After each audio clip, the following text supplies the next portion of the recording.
Hal tersebut disampaikan pakar komunikasi dan motivator nasional Dr. Aqua Dwi Payana saat bersilaturahmi dengan FJPI Maluku kemarin.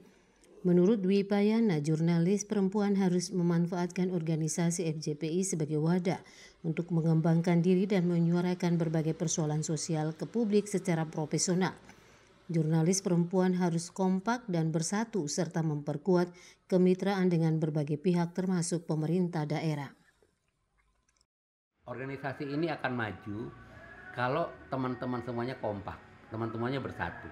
Dan satu hal lagi yang saya katakan tadi bahwa potensi di Maluku ini luar biasa. Saya tidak usah bicara yang namanya Maluku secara provinsi, di Ambon aja. Ya, artinya apa?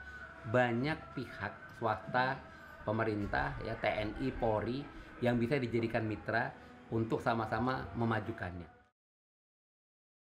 Pakar komunikasi dan motivator nasional juga minta FJPI Maluku ke depan bisa membawa Maluku sebagai daerah yang lebih baik dan menjadi pionir dalam hal pengembangan jurnalis perempuan yang profesional dan akuntabel.